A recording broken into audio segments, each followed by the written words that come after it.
예레미야 15장 19절 다 같이 힘차게 샤우팅합니다. 시작. 여호와께서 이와 같이 말씀하시되 내가 만일 돌아오면 내가 너를 다시 이끌어 내 앞에 세울 것이며 내가 만일 헛된 것을 버리고 귀한 것을 말한다면 너는 나의 입이 될 것이라. 그들은 내게로 돌아오려니와 너는 그들에게로 돌아가지 말지니라. 여호와께서 이와 같이 말씀하시되 내가 만일 돌아오면 내가 너를 다시 이끌어 내 앞에 세울 것이며 내가 만일 헛된 것을 버리고 귀한 것을 말한다면 너는 나의 입이 될 것이라. 그들은 내게로 돌아오려니와 너는 그들에게로 돌아가지 말지니라. 여호와께서 이와 같이 말씀하시되 내가 만일 돌아오면 내가 너를 다시 이끌어 내 앞에 세울 것이며 내가 만일 헛된 것을 버리고 귀한 것을 말한다면 너는 나의 입이 될 것이라. 그들은 내게로 돌아오려니와 너는 그들에게로 돌아가지 말지니라. 예레미야 15장 19절 말씀. 아멘. 할렐루야. 네, 오늘 함께 읽은 귀한 말씀을 가지고 너는 나의 입이 될 것이라. 너는 나의 입이 될 것이라 라는 제목으로 하나님 말씀 함께 나누겠습니다.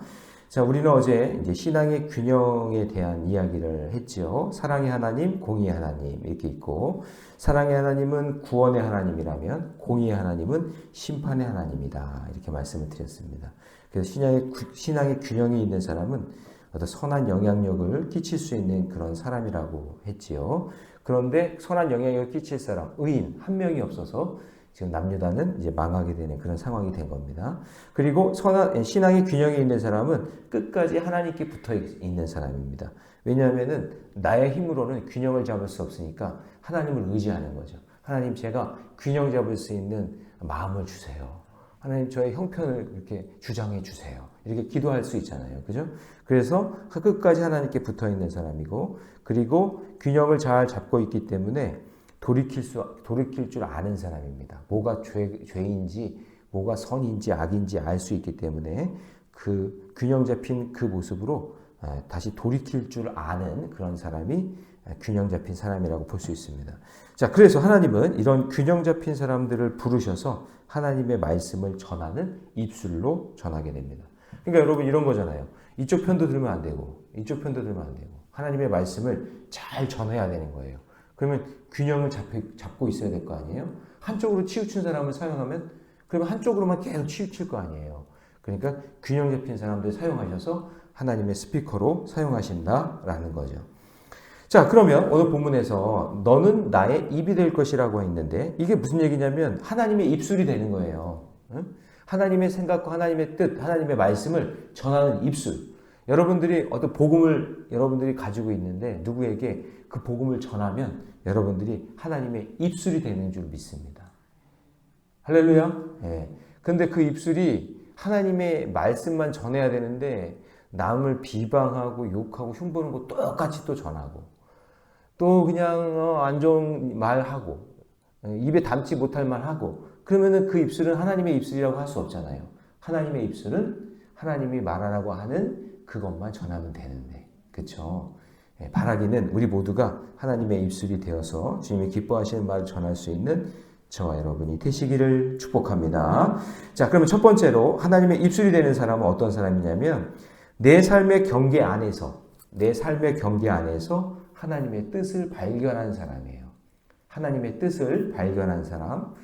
자, 이제 10절 말씀 같이 한번 길지만 함께 있습니다. 시작. 내게 재앙이로다. 나의 어머니요. 어머니께서 나를 온 세계에 다투는 자와 싸우는 자를 만날 자로 낳으셨도다. 내가 꾸어주지도 아니하였고 사람이 내게 꾸이지도 아니하였건만은 다 나를 어떻게 했어요?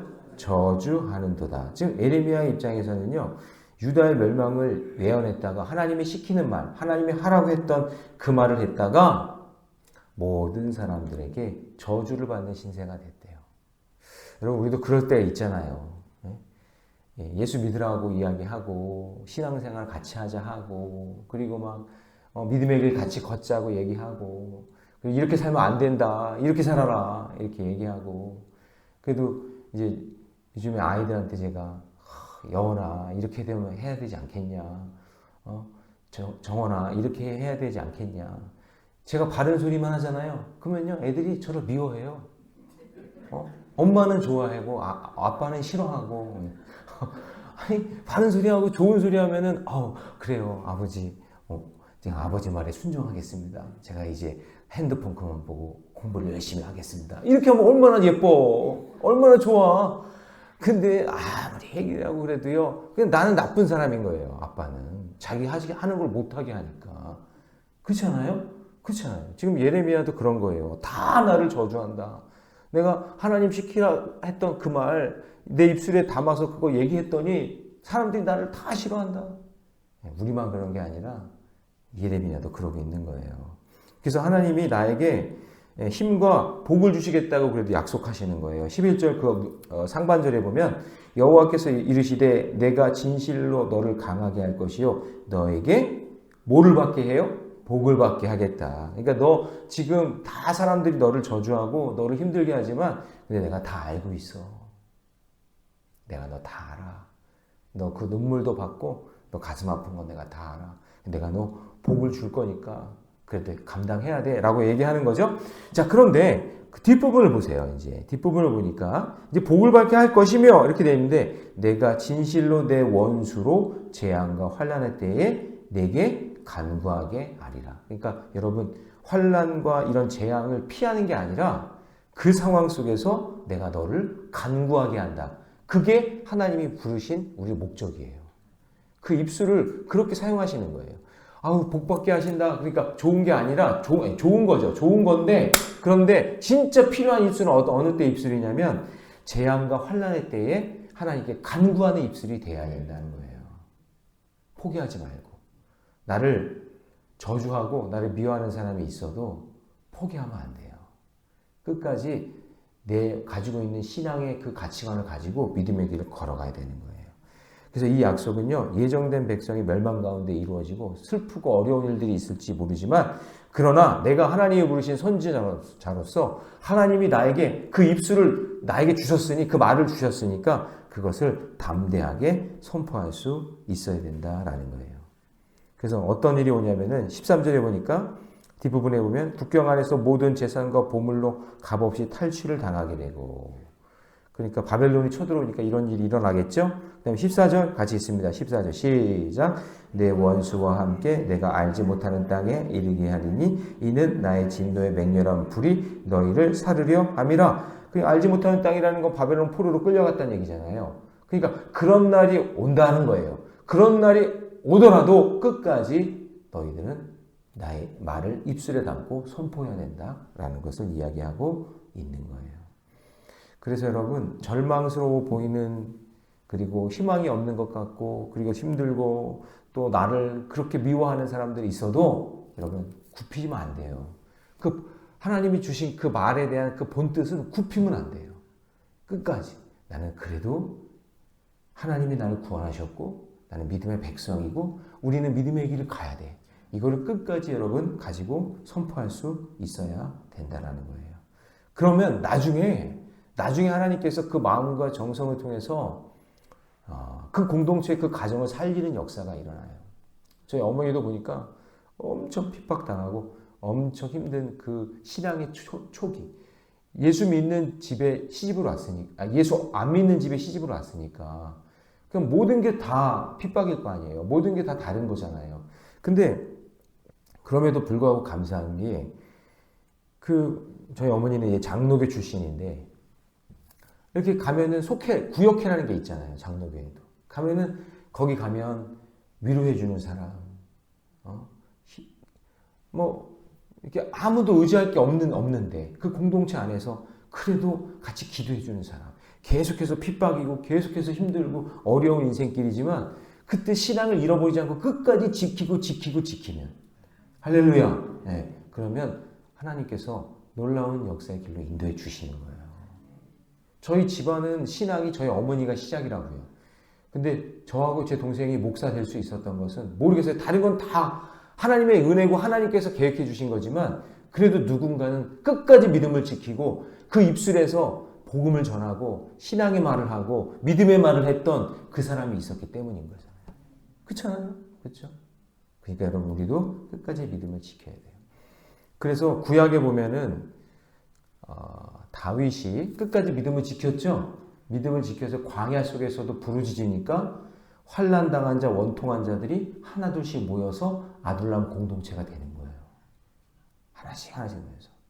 우리들 교회에 김양재 목사님이라는 분이 계시는데 여자 목사님인데 그분이 한 가정에 가서 그렇게 원통하고 그리고 다 그렇게 환난 당한 자 이런 사람들을 위해서 중보기도 하고 말씀 나누고 큐티 사역을 한 거예요. 그랬더니 그렇게 환난 당한 자, 원통한 자들 하나 둘씩 모이더니 그게 그렇게 교회가 돼서 그게 커진 거예요. 이분이 무슨 돈이 많아서 능력이 많아서 교회를 개척하고 막 그런 게 아니라 그렇게 내가 가지고 있는 이 믿음 끝까지 붙들고 있어야 될 그 말씀을 꼭 붙들고 그 말씀을 같이 나누다 보니까 거기에 그 말씀을 같이 나누려고 하는 사람들이 한 명씩, 두 명씩 모이기 시작해서 교회가 되는 거예요. 그러니까 여러분이 지금 입술에 하나님이 말씀 주셨잖아요. 그 말씀을 계속 나누고 그리고 끝까지 믿고 흔들리면 안 돼. 이랬다 저랬다 이러면 안 돼. 교회도 끝까지 믿음을 가지고 신앙을 가지고 가야 목적을 가지고 가야 부흥의 역사가 일어나는 것처럼 여러분의 인생도 마찬가지예요. 흔들리면 안 돼요. 이럴 때는 막 믿음이 있는 것 같은데 이럴 때는 막 세상 사람들이랑 똑같이 살고 이러면 안 되고 끝까지 변질되지 않는 마음으로 믿음의 길 걸으면 하나님께서 아둘람 공동체 같은 그런 믿음의 공동체를 만드는 거예요. 그 신약에 보면은 여러분 예수님이 부활 승천하신 후에 제자들이 어디에 모였죠? 마가다락방에 모였잖아요. 그때 여러분 보세요. 우리에게 희망이었고 소망이었던 이제 예수님이 우리 곁을 떠났단 말이에요. 승천하셨다는 얘기는 하나님 나라 가신 거잖아요. 근데 예수님이 가시면서 뭐라고 그러냐면 내가 성령을 보내리라. 그분이 오실 때까지 너희들 모여서 기도하라 했을 때 그때 그들이 흩어지지 않고 떠나지 않고 그 말씀 믿고 같이 막 그냥 마가의 다락방에서 그냥 기도할 때 성령의 불이 그 공동체에 임하는 거예요. 그렇죠? 흩어지면 안 되고 끝까지 말씀 붙잡고 믿음의 길 걸어가시기를 바랍니다. 자, 적용 질문 드립니다. 하나님이 아직 그대로 두시는 내 삶의 어려운 상황은 무엇입니까? 여러분들이 말씀 전하고 싶고 여러분들이 변치 않고 살려고 그러는데 자꾸 여러분들 흔들어 놓는 그런 상황은 무엇이냐고 이제 물어보는 거죠. 그곳에서 하나님이 주시는 힘과 복을 받고 있습니까? 나는 끝까지 변치 않고 말씀 전하고 있습니까? 예, 오늘 그렇게 물어보시는 거죠. 오늘 저와 여러분들이 하나님의 입술이 되어서 어떤 상황에도 하나님의 뜻을 전하는 저와 여러분 되시기를 축복합니다. 자, 두 번째, 하나님의 입술이 되는 사람은요, 어떤 상황에도 하나님을 신뢰합니다. 자, 15절 말씀, 15절 같이 있습니다. 시작. 여호와여 주께서 아시오니 원하건대 주는 나를 기억하시며 돌보시사 나를 박해하는 자에게 보복하시고 주의 오래 참으심으로 말미암아 나로 멸망하지 아니하게 하옵시며 주를 위하여 내가 부끄러움 당하는 줄을 아시옵소서. 예레미야가 하나님께 사명을 위한 헌신과 고난을 토로하면서 하나님 저 좀 기억해 주세요. 제가 끝까지 입술이 돼서 하나님 말씀 증거할 거니까 하나님 저를 기억해 주세요. 이렇게 얘기해요.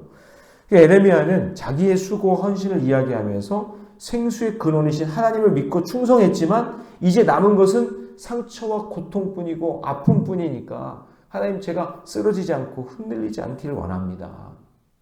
하나님 제가 끝까지 그 일을 감당하기 원합니다. 하면서 하나님을 붙잡으려고 하는 그 믿음의 마음, 신뢰의 마음을 보여주고 있는 거예요.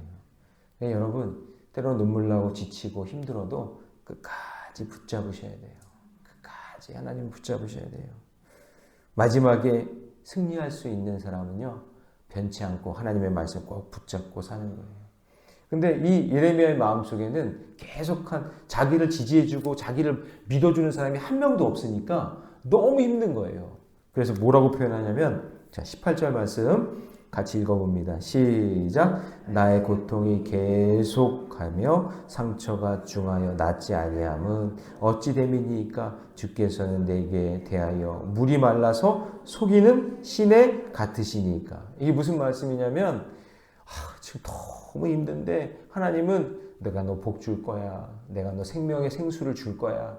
내가 너한테 너의 그 정성과 너가 그렇게 헌신하고 하는 것 내가 반드시 너 복 줄 거야 라고 말씀하시는데 자기의 삶의 자리는 변한 게 없고 맨날 힘들고 어려우니까 뭐라고 얘기하는 거예요? 그렇게 목이 말라서 주님을 찾아봤지만, 그렇게 내가 믿음의 길을 걷지만 목이 말라서 속이는 뭐 같다고요? 시내 같다. 속이는 시내 같다. 주님, 저 목말라 죽겠는데 언제까지 제가 이렇게 해야 됩니까? 하나님, 제가 찾지만 저는 목이 말라서 속이는 시내 같습니다. 제가 지금 하나님께 속는 것 같습니다. 이렇게 얘기하는 거예요. 제가 하나님께 지금 속고 있는 것 같습니다. 변한 게 없습니다. 이게 뭡니까, 하나님? 막 이렇게 토로하는 거예요. 그런데 여러분, 하나님은 그 고통과 아픔 속에서도 함께하고 계시고 우리를 통해서 하나님의 선하시고 아름다운 일들을 드러내기를 원하시는 거예요. 여러분, 요나가 하나님이 어디로 가라 그랬어요? 요나한테. 니느웨로 가라 그랬잖아요. 니느웨는 아수르인데 거기는 완전히 타락한 도시거든요. 근데 요나가 생각하기에 니느웨는 구원받으면 안 돼. 그런 게 어딨어.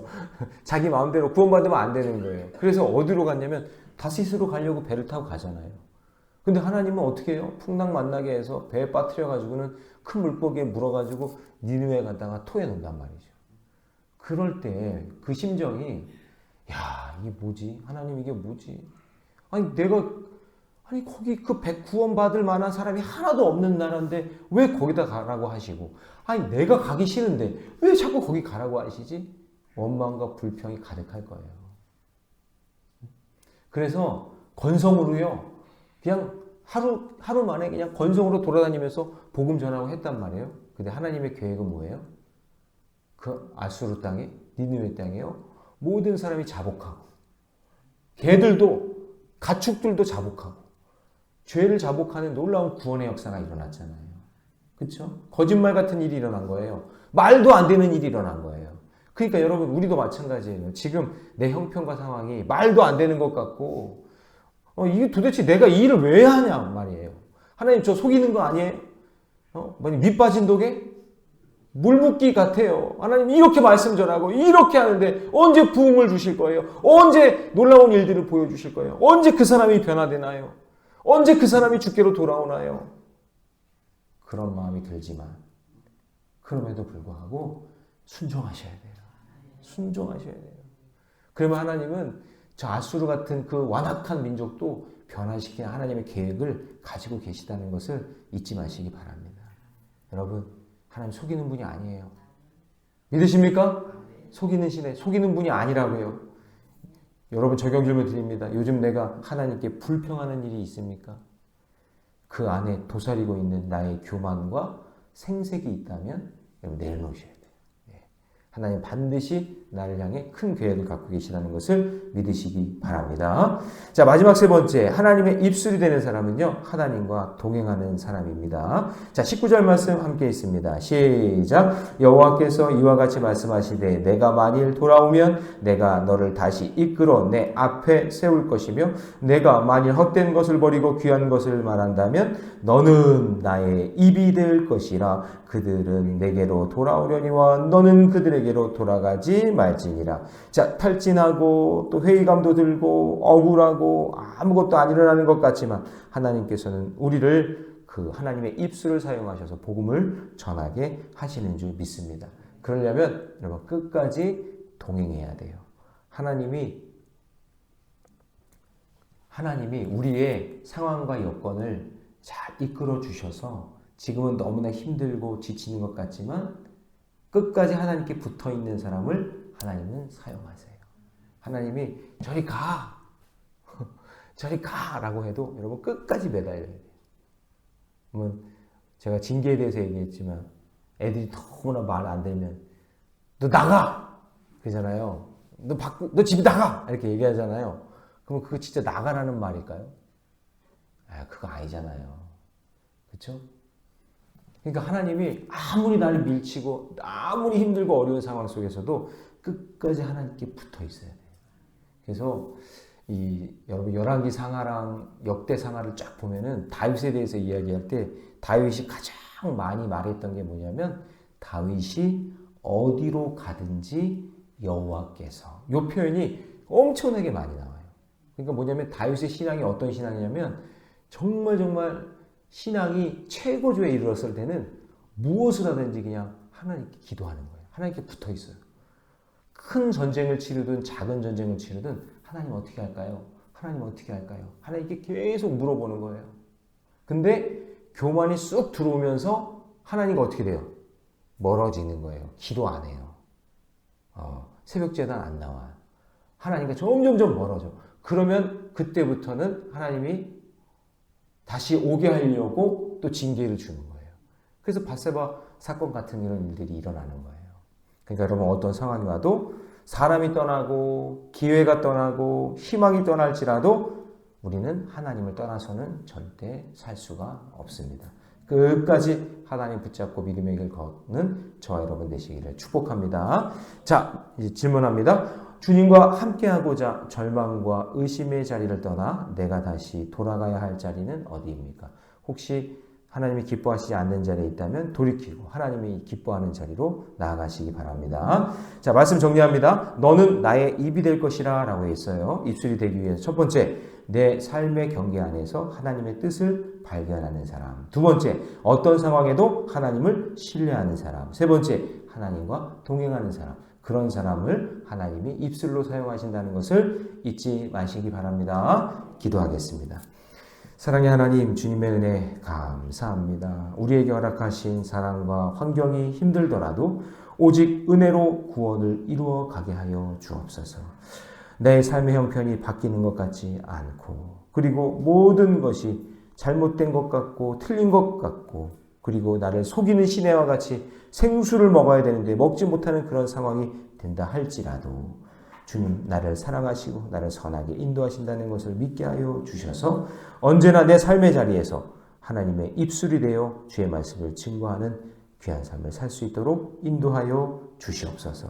섬김의 자리에서 욕심과 교만에 사로잡혀 생색내는 그런 교만한 저를 용서하여 주시고, 자기 연민에 빠져 하나님을 멀리하는 일을 멈추고 이제 의심의 자리에서 일어나 회개와 순종의 자리로 나아갈 수 있는 우리 모리네 교회 모든 성도들 되게 해 주시옵소서. 이 모든 말씀 우리 주 예수님의 이름으로 기도하옵나이다. 아멘.